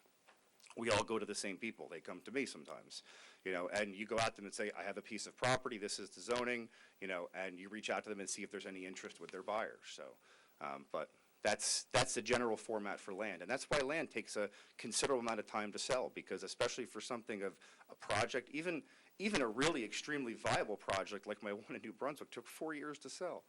4 years, right, to sell that piece of property, and you go through a series of buyers, a series of interests, people call, it doesn't go anywhere. That's the general format for land. It's not that easy. It's a different economy than it was.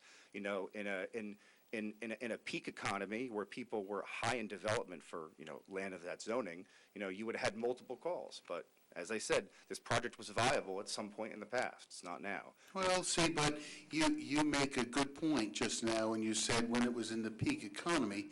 And I know just from the level of activity at this zoning board, having been on it now for more than 10 years, there was a period of time when we had to have extra meetings. We'd have to have meetings during the week we were supposed to be off because things were so hot around here and there was so much activity. That's going to happen again. And I think this project that this piece of land these people have is going to be viable for one-family homes again. It's just that we're in a point right now where maybe it's not. And I'm not really that, in fact, I'm not comfortable at all giving these people a special variance to build townhouses when it just seems to me to be a function of the economy and an economic analysis that I'm also not that very comfortable with. Well, just a couple things on that. First, with respect to why there's no paperwork, I think from Mr. Carson's last testimony, the reason why there is none is because there was never enough interest to even get to that point in the property. And I think what Mr. Otto has testified to is that while sure the economy could hypothetically pick up again in the future, there is no signs of it happening anytime soon. My client has been marketing this property for the last 5 years, and there's no testimony before the board, and there's no evidence that the economy is going to change anytime soon. We're talking about an inflated bubble that was crashed for a reason, and that happened 10 years ago. And we're not seeing a pickup anytime soon. So to hold my client to some hypothetical increase that may happen sometime 10, 15, 20 years from now, I just think there's been no testimony to that. In fact, historically, if we look at it, we're due for a recession. I mean, that's the truth. I mean, we're due for a recession, right? And, with a different president coming in, people said we were due for a recession. Now, we're talking about a Trump bump here, but, we can't base a single-family home viability of this site based upon an economy that we're going to project to increase to a level that was unsustainable the last time in an economy that we're actually due for a recession in. I don't think we're going to hit a recession. I think we're going to see some stagnation. But even if we did get an artificial bump, I think it would be all just that. It would be artificial. And it would not be enough to sustain the viability of this project for residential single-family homes going forward. It would have to be an extended time frame in order to make that work. So, Mr. Otto, I know there was one other area that we want you to speak about tonight, and that's with respect to houses of worship. Can you present any testimony to the board with respect to the feasibility of a house of worship on this site? And it was a question that was raised, and we recognize that house of worship purchases and have been a lot of activity for those in the past 10 years. But there's no way to quantify the demand for a house of worship. There's no way to quantify the viability for house of worship because they're motivated differently. It's not always motivated by the viability of the site, but more of the location itself and how it suits them. But there's no way to understand if that buyer for that site is going to come in 6 months or 6 years. You just don't know. As an example, I'm working on a site in Bedminster right now, and we've been working on this site for 5 years now on this site, and we just got a purchaser for a church, right, out of nowhere, out of the blue, and we're going to contract with the purchaser for a church, but it's completely unknown when that's going to happen. So there's no way to quantify it. It could happen, as I said, in 6 months. It could be 6 years. It could be never. There's no way to quantify that demand. So, but we recognize there has been a fair amount of that construction. And I know, just to bring us back and just wrap this up, I know there's some questions, and we went a bunch of different ways with respect to feasibility of single-family homes. And just to kind of summarize, talking in round numbers, not per square foot. So we're going to say that, if I remember your testimony correctly, to build a 3,000 square foot home on this property, basic construction, so that's no granite, no higher end fixtures, anything like that. We're talking $650,000. In order for the property to be feasible, you would, sorry. Hold on, no, back up. It's actually, that was an all-in number with all your marketing and selling the home, with your overhead, your reserve. That was an all-in number. It actually, to build the home was $405,000. I apologize. So yeah, all in, just so, because I know the board members were like, how could you, it took you $600,000 to build a home? No, it's going to cost you $400,000, but you have another $200,000 between, your infrastructure costs and your soft costs. But when a builder's looking at it, that's the number they're looking at, is the $650,000. They're looking at the 6, yeah. Okay. I just want to make the distinction for the board. So. Understood. So you're looking at $650,000 all in. You said that you think that the homes in this area would sell for about $650,000. I know some of the members of the board said, well, it could be $700,000, $750,000. In your experience, are those homes higher-end homes? Yeah, there are subdivisions that they're talking about that are older, that have sold in the past 10 or 15 years. A lot of those homes are very high-end finishes. Some of them are much larger as well. But I am very comfortable and confident in my selling price of $215 a square foot or $650,000. Okay, so. and I know you can't give us an exact number, and you might not be able to answer this, but let's say we were doing higher-end construction. Could you give us an estimate of, instead of $650,000, what would it be? Would it be an additional $50,000, an additional $100,000? Do you have an idea? Usually it's an extra. Usually the increments go up by about $20 to $25 per square foot. So I know I got to do the math though. You got to give me a second.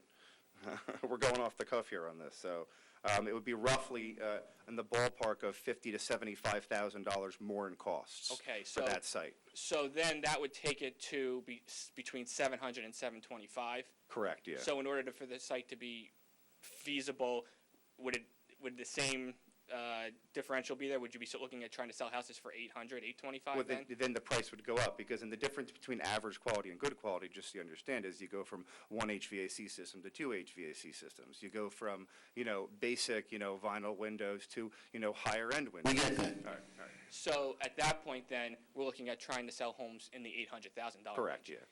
In your experience and your expertise, could you sell homes in this area for that price? No, you could not. Not at this level. No, you could not. One question, Mr. Chairman. How would how would it affect your analysis if this area had been zoned something different, like an R20? 2 units to the acre, single-family homes. And so that would be, half-acre lots, then we go from 10 lots to 20 lots essentially on the site, roughly, probably less with a little more road infrastructure. So, and it was the same question that Mr. Shepherd asked, was that if you build a smaller house, a 2,500 square foot house, the numbers still all change relatively the same. So you're gonna be able to sell the house for less, but you're gonna build it for less. The only difference is that the more houses that you put in there, you're still gonna have, maybe your site infrastructure cost comes down a touch for the road, but your water and sewer connections and all those numbers still stay the same. So it's still not viable. It's just a little bit of a different formula. But that, I didn't run that analysis because that wasn't an as-of-right analysis. I don't have that, written out the same way I have this, because that wasn't as of right. So, but in my opinion, it'd be the same math, maybe a little tighter, as far as, I think you may have a little more there, but not much, so. Any other questions? Yeah. So is there a slide showing how you got from R40 zoning to 50? No, I did, there's no slide showing that, no. We're not going to see any of that math. How I got to, I'm sorry, I didn't do anything on I didn't do anything on projecting the number of townhouses. My task was to look at what was viable to the site. So we looked at a number of different uses, including single-family residential, and then my recommendation was for how many 2s and 3s they should put on the site, which I testified at the last meeting, which my recommendation was all 3s, and they chose to put a different plan for it. But I didn't create that plan, so Okay. I didn't create that plan. So 10 houses is infeasible, and somehow we're not hearing how that leap was made to the 50 But just townhouse project. Just a couple things on that. First, with respect to my client's numbers, and we talked about this the last time with the board, profitability here is not really the question. It's more feasibility. And when we start getting into the 50 townhomes and all of that, we're talking about proprietary information that my client has that they really can't present before the board. But what Mr. Otto did testify to the last time was the construction costs differ a lot with respect to townhomes, Right. with shared costs and things like that. So that's why townhomes can be feasible, because of the fact that the construction costs are so much less, because you're using shared walls and shared roofs and shared systems and things of that sort. Well, let's look at this. So, Can I add to that real quick? I can, because I think it would answer her question without trying to avoid it. So to give you an example, and I got to do price per square foot. that's okay, I'll work with this on this. I got to do it on this one. So, That's fine. So a single-family home, we were at $215 per square foot, right? On a townhouse, we're at $235 a square foot. So we're selling houses for more money, right? Townhouses sell for more on a per square foot basis than single-family homes, and they cost less to construct. So on a grand scale, you can understand that the cost basis to build them is lower, right? Not much, it's only, you just told me like $5 per square foot less. That's selling prices. That's selling prices. So look at it this way: you're going to sell a townhouse on a per square foot for more than you're going to sell a single-family home, and you're going to build it for less than a single-family home, because it's far less money to build per square foot, because you have shared walls, shared roofs, a lot of those items. So there is viability in that site, but again, my strong recommendation to get the true viability of the site was all 3 bedrooms, because that really maximizes the viability. What is the proposed price per unit for this 50? Well, there's no real proposed price yet, because I'm sure they're they not- have something Yeah, I did an in analysis. mind. Yeah, I did an analysis of that. And where I came in at on there was, let me look here. I wasn't prepared to testify on that tonight. But I came in, let me see here, pretty conservatively on these, right about $375,000 for a townhouse. For the 3-bedroom? Yeah, for the 3-bedroom, And correct. how much for the 2-bedroom? $325,000. All right, okay, so if townhouses have a lower per square foot price to build and a higher square foot price, Sometimes, yeah. And then, you're saying that the single family, basically you're, 16% off from being something that's feasible, right? Why do you need 5 times the amount of townhomes than the single family as of right? I can't answer that question. I did not design that plan. So I can't testify something I didn't do. I think the essence, I think to a degree, the essence of the importance of your testimony is to some degree the zoning is infeasible from the market. So what is there some tipping point, some density that is workable as not just, I mean, I'm seeing 15% off and you're proposing 5 times the density. And you've told us that it's lower to build, lower cost to build and a higher square foot price. So you can build for less and sell for more. I can't testify to how we got to 50 because I didn't decide on 50. But what I did do was I did decide on the break point between 2 and 3 bedrooms, the mix. That's all I did on the viability of the site. I did not design the 50 units. I didn't come up with that number. That was done by site engineers based upon, I think, discussion with the professionals on what was best suitable for the site. But I think the attorney would have to answer that question. But all I decided was what the break point was between the 2s and the 3 bedrooms. And when you look at having affordable houses on there, you have to understand that all those affordables are called neutral revenue properties, right? So all of those units have no viability to them because essentially you're building to the cost of what they're going to sell for. That's a given with COA units, with low income units. COA units are 15 or 20%. It's not the bulk of the units. Right, no, but out of the 50, so I guess that's 38 it remains. So out of the 50, that's 38 remaining units that are really marketable. So you're going from 10 to 38. So it wasn't a 5 times number is what I was saying. It wasn't that much larger of an increase. So because most of those units, not most, but 20% of those units were non-viable. So. And then just doing the math, kind of along the same lines, I think you had said that in order to make a single family viable, and I know you said that the market wouldn't support it, but it'd need to be 750,000. So if you multiply that by 10, overall the return overall is $7.5 million. You do 350.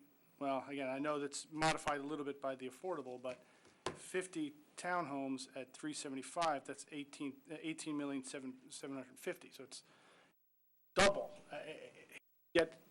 So it's double. It's more than 16. Yeah. So, what was your question again? I guess the bottom line is,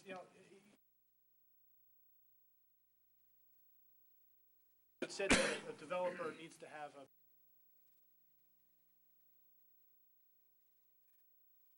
as of right, about 16% off. Okay. You're proposing, again, 5 times the density, and then the return, or the overall revenue from an as of right would be about $7.5 million. What you're proposing, based on the numbers you provided, is 18 and change. So, more than double the return, which is out of scale to the 16%.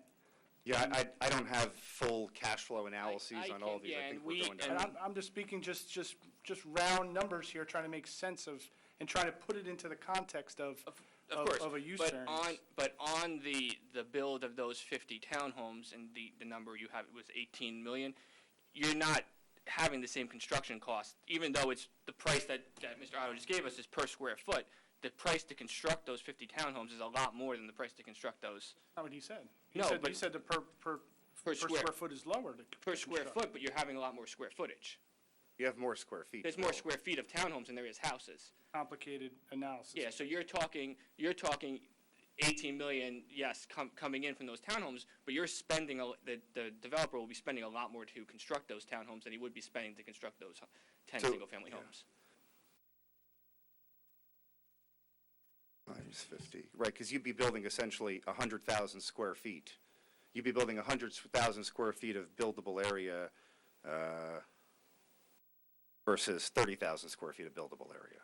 So I understand the rationale, but you're building from 30,000 to 70 to 100,000 square feet of buildable area. So it goes up dramatically your cost basis on that. But there's still the order of magnitude still seem off in my. And because we're 16% off there, and again, 5 times the density. So Well, order of magnitude seems, our engineer did talk about the site, and the 50 townhomes that we're proposing on this site is truthfully, for the size of the site, a small number. This could be at least double or triple that as far as townhomes, give or take. So we've pared it down to 50 based on talks with the township professionals, but also based on our internal numbers. I know last time the board didn't want us to get into, and we don't want to get into profitability, but when we start talking about the internal numbers and we look at it, we've presented to the board, that's our break-even point as far as 50 with respect to the 3-bedroom and 2-bedroom townhomes. The construction cost for those 50 is going to be much higher than the construction cost for 10 single-family homes. So I understand the difference between the 18 million and the 7 million, but the profit difference is probably nowhere near as high as what you think it is. Let me understand. Because what we have is that, whatever the numbers are, 18, 18, and 7, so that's, 2.5 times. But you're building 3 times as much square footage, and a certain percentage, 15 or 20% of that square footage, you're not making any money on. So I think, and I'm not pro or for, but it's not, I don't think it's a fair comparison to say that it's 3 times as much, so you're making that, you're building much more square footage, and a 15 or 20% of that square footage you're not making any money on. And in the analysis, you have to make a return on investment that you were not making any return on investment on the 7,500. So to me, the math, I don't know whatever that return is, but it's not 3 times. There is a return. Now, whether that's too much or not enough, I can't tell you, but to me, that seems to be, there is some magnitude of return. It doesn't seem to be extraordinary. Whether or not that's enough to be 50 units or 30 units or whatever, I don't know, because I don't have those numbers. But, I wasn't really prepared to go down that deep of a road on all this. I was really concentrating on, was the current zoning for the site, a viable use, which is not. As far as how we got to that density of 50 units, I can't really answer that question, so. Anything else? We do have Mr. Phillips, but if it's okay with the board, if we can take a 5-minute break before we call Mr. Phillips? Let me turn that off, because I have to. Call the meeting to order. If you want to convince us to hire an expert, go to the next meeting. I think we really should.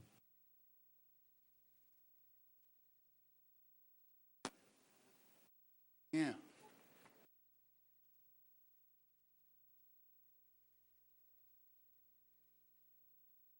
You have this testimony complete? If it's okay with the board, I'm going to ask Mr. Otto just to conclude on one final issue, if that's okay. So I didn't really grasp the question because there was a lot that came at me in a short time frame there on a lot of different issues. But I wanted to speak to the point where you were talking about the difference in profitability between the $18 million and the single-family home. But I guess what I kind of failed to grasp at the time, because I had a lot going through my head, was that when you're building these townhomes versus the single-family homes, if you just did, quick, easy math on it, if you had 100,000 square feet of buildable, right, which is what the townhomes are going to be, and you build them for 100 and, let's say you build them for, 125 a square foot, 100 a square foot, anywhere in that range, your cost basis, you're building 3.3 times more square footage than you were in the single-family homes. You have more site infrastructure with this use because it's more intense. You have more roadways. You have, higher capacity water and sewer coming in. These costs all add up to a dramatically larger number. So although, yes, there's more units and there's a lot more, they're 2 completely different product types, because when you're building them, essentially you're building to cost up until a certain point where it's profitable. I know we don't like to use the word profitable, but the site's not viable until you get through a certain amount of the units. So yes, it's a much larger gross sellout, we like to turn it, but that's a revenue number and it's non-discounted and it has no cost taken out of it. A townhouse development is going to have a far larger cost basis at the end of the day than not on a per square foot basis, but on a larger basis to this project. And, I mean, to the 10 single-family homes. And looking at the 10 single-family homes, that was a loss. So it's still not even an apples-to-apples comparison. I just want to make sure I didn't miss that point there, because I heard you say it, and I didn't get to process it quickly enough. But it's not like there's this dramatic windfall by getting up to this 50-unit number. In my client's eyes, this was the break-even point for them where, you know, they can see viability of the site. But, you know, anyway, we just wanted to clarify that.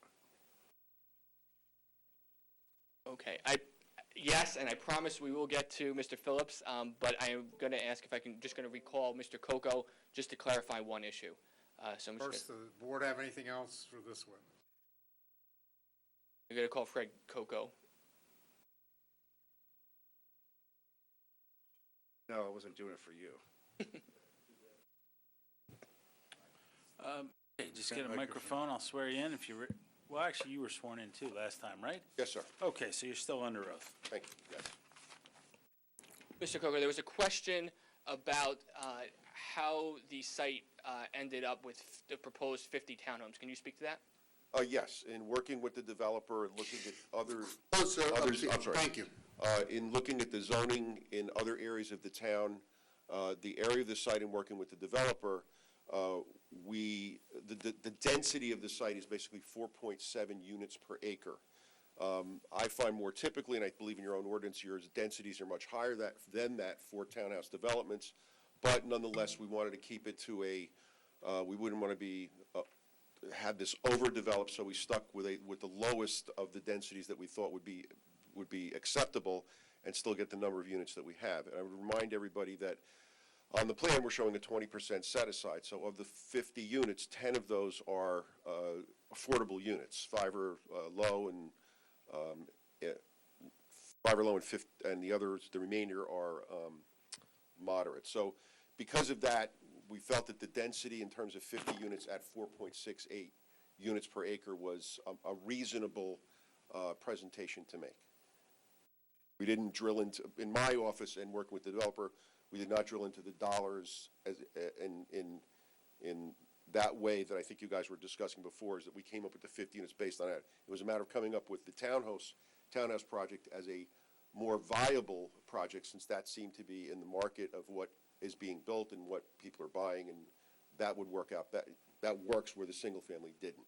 And based on the size of this property and what the normal density is on a townhome unit, about how many townhomes could you put on this property? Well, you know, without getting into mid-rise units, I mean, a ratio of 6 to 8 units per acre is still, I would consider, a low to moderate density. So at 8 units per acre, it's a 10-acre site, about 80 units, 75, 80 units, would still be, would fit on the site adequately. But again, we chose to stick with the developer wanted to put a more attractive unit. These are larger units. They have garages, so that's where the density came from. Any questions, Mr. Coco? Thank you. Going to call. Now, before we have the next witness, I found the testimony of the last witness to be information, even though I've been on this board for 10 years, I've never had anybody testify about the types of things that the last witness testified about. And while I found some of the things that he was saying to be not consistent with my own thinking, I think that the board would benefit from hiring our own expert on this real estate appraisal issue, so that we could have another view from someone who isn't an advocate for the applicant. So I would like to make a motion to the remainder of the board to hire a real estate appraiser of our own, and hopefully someone who has a background in construction costs as well, to give us a report and some testimony on that subject. Let me just, one quick thing for Pat. Yes. I think it's important for Pat to give an opinion on what would be the appropriate thing if the board was going to do this for them to look at. That would go to the proofs, because we want to be very careful that we don't have an expert come in and look at things that don't go to the proofs. So I think we would need Pat to give an opinion as to whether or not we need that, and if we do, exactly what they would be looking at and what they would be analyzing. Well, I won't, it's not a legal opinion to tell you what the question you want to ask that person, which I assume is whether or not family homes are viable here. That's, that would be the question. I have had boards that have hired experts, generally, context of a use. Generally, when you have a use variance, you understand that they're asking you to deviate what's approved in the zone, such that it's their burden to prove to you nothing else is viable there, and also that the site is they're actually proposing there. So you're still questioning that. I don't know that you need counter expertise. You may be of the mindset that they haven't proven their said. If you still wanted to bring in an expert to do it, you're certainly welcome to do that. You ought to discuss amongst yourselves whether or not what I just want to say is it's not your job to disprove what they're saying. But if you are looking for more informational, you want to ask that question, you are free to do it. I have a question. In the master plan, is there some sort of a formula that the town has come up with specifically for townhouses per acre? Well, there are zones in the town that allow. I mean, assuming that this was zoned for it. Yeah, there's a zone called the cluster residential zone, and the permitted density is 6 units to the acre, and you can go up to 8 units to the acre if you have 20% affordable. Thank you. And just to speak to the issue about the market analysis expert, Mr. Otto's firm, and I believe Mr. Dominic can confirm this, Mr. Otto's firm has provided expert services on behalf of the township itself. So his firm has actually been an expert for the township, and as well as other townships in the area. So to go off with what Mr. Bradshaw said, we are presenting, and he has been qualified as an expert in this case, so we have presented you expert testimony. It's your prerogative to make your motion, but I do believe that Mr. Otto has been qualified as an expert here and has actually worked for the town as an expert before in the past. So I don't think there's been anything presented before you that would lead you to disbelieve the information he's providing you. Well, I have to tell you that I found a lot of what he said to be not consistent with what I believe to be the case about certain things, and I would like to have someone, and I tried to put this as nicely as possible, I would like to have someone who's not an advocate for the applicant, because even if Mr. Otto has worked for the town before, that's not the jersey he's wearing tonight. Right, Mr. Otto? As a licensed professional, I do not take a side. Right. I don't. I work for many municipalities, and I'm the redevelopment appraiser for municipalities. So, no, I state the truth. I do not take a side. That's against my licensing, so. Okay. I still want to hear from someone who's got an independent position, but I've just made a motion that I'd have to see whether it's going to be carried or not. I have a motion that is on the table. First of all, is there a second? Second? Right? Is there any discussion?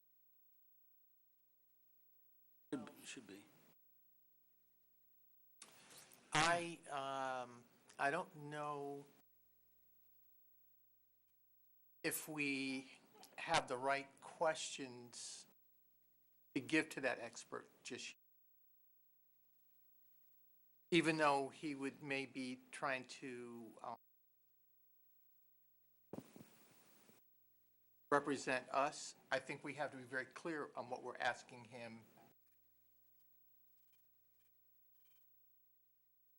Discussion? I kind of agree with Mr. Shepherd from the point of view. Second hearing.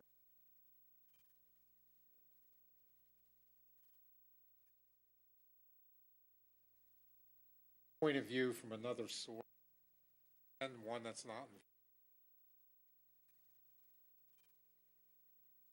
You know.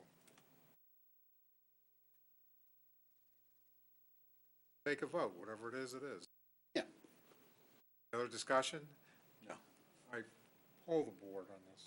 So a yes vote is to authorize to hire our own expert, just to make it clear. Mr. Butterbid, Yes. Mr. Johnson, Yes. Mr. Rich, Mr. Shepherd, Yes. Mr. Caldwell, Yes. Chairman Thomas. Mr. Roll, I forgot, you get. All right. That being said, we need to do Well, that being said, I think the applicant needs to decide whether they want to put their final witness on. I think probably they're going to want to wait to hear the testimony before Mr. Phillips, but that's, my suggestion would be I mean, that's what I would think, but that's up to them. a deadline. That, are we, wouldn't even be able, that we need to find a person and We should probably set a reasonable date out into the future. They don't have to renotice. I mean, I think you definitely want to. Yeah, that's true, yeah. right? Yeah, they won't have to renew.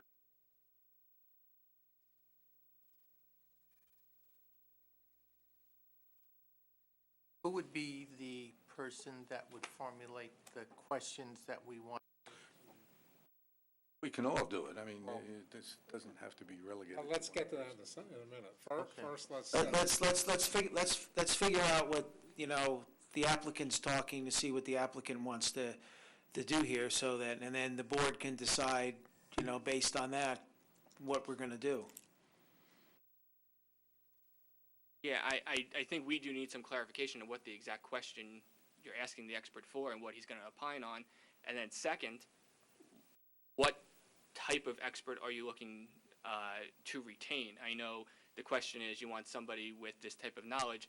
Mr. Otto has extensive background and experience in a lot of different areas, so we want some clarification on the type of expert that you're going to retain to make sure it's somebody who's qualified to comment as Mr. Otto is. Well, respectfully, it doesn't actually work that way. Hire whoever they want, they can ask them whatever they want. You have the right to ask questions, so if you want qualifications, questions, you can do that. That's fair, but I'm not even sure what you're asking, counsel. You don't get to say who they pick.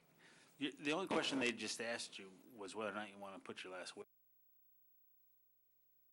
The board's going to decide what they want to do. But I would also say this to you, the questions that they're going to ask, it's going to be a part of the public meeting.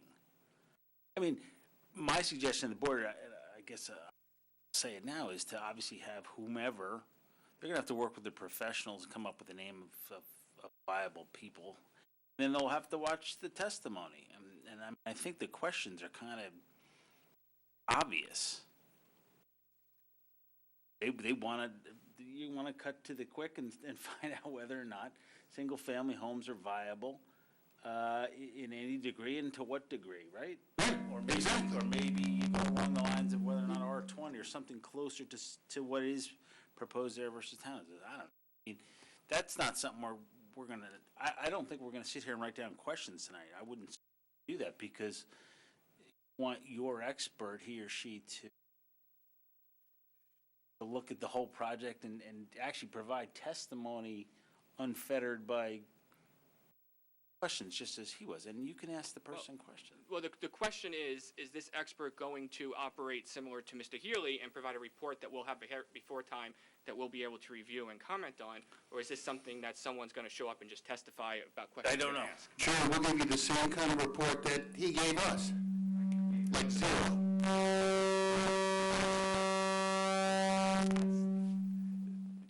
Just to comment on that, that's not true whatsoever. We've had several meetings with your township professionals. The presentation that was presented tonight was based on our conversations with them and their recommendation as to how we should present this. Yeah, that is a true statement. In fairness to them, they did provide a much larger report, and Vince and I met with them and basically said, boil it down to this. Do a PowerPoint presentation, boil it down to, basically, is this zone, the testimony that was provided tonight. That was based on our advice, rather than a much more, frankly, broader report that touched on issues that really weren't relevant to the use variance. I think, let's not misunderstand.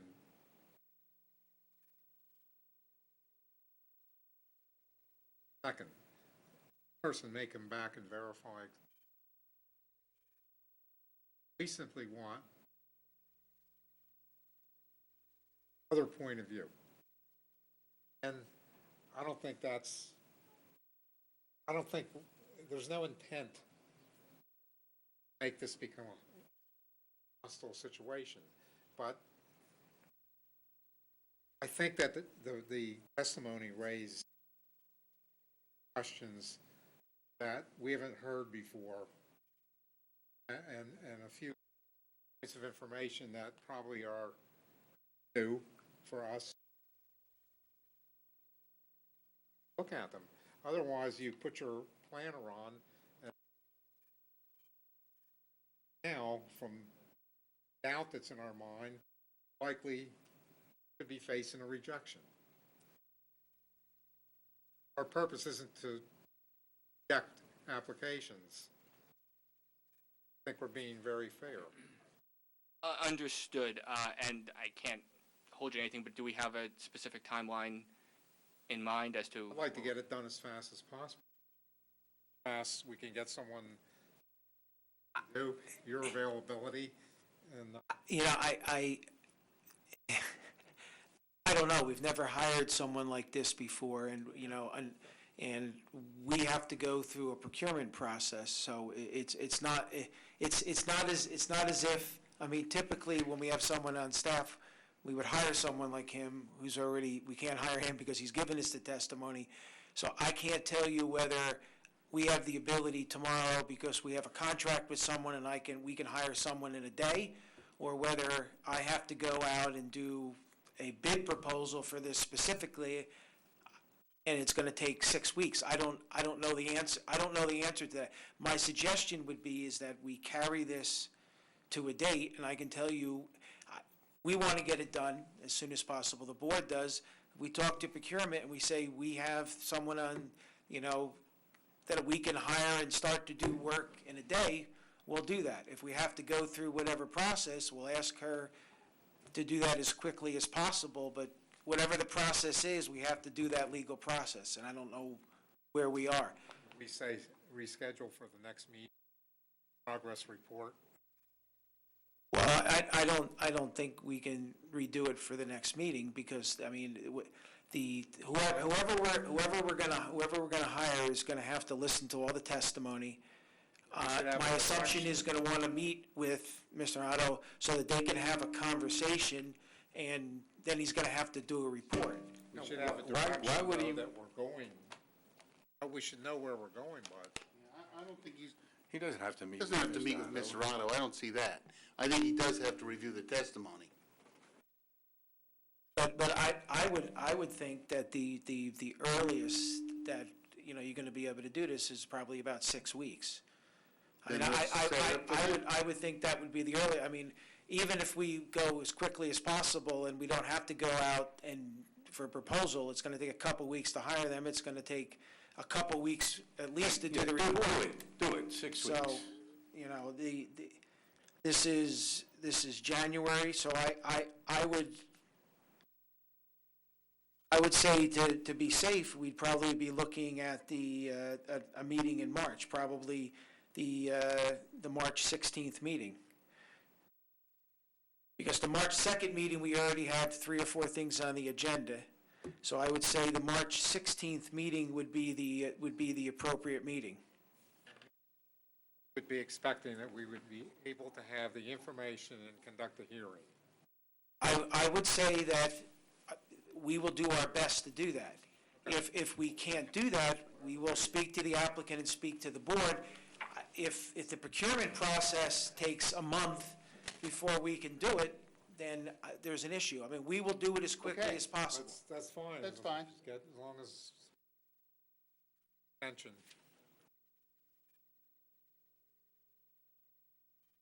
Well, we would need the applicant to agree to an extension to March 16th.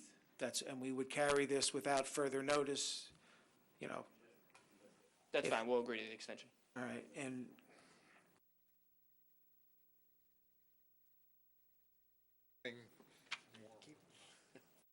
Give me 30 seconds just to confer.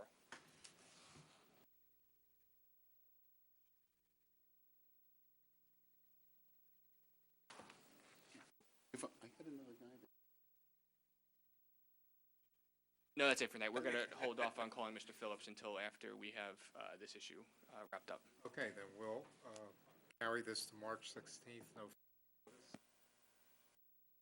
Can we questions? get a copy of the PowerPoint presentation? we can send that to you.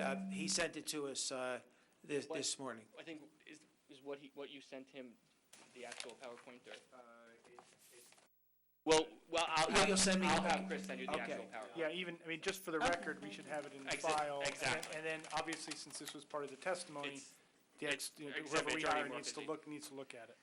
A lot of different directions. Still, But we we'll- still entered it as part of the record, though. The document that has been marked as A3 will be provided. Thank you. Okay, then, if there's nothing further, entertain a motion to adjourn. Moved. Second. Favor? Aye. Opposed? Meeting adjourned.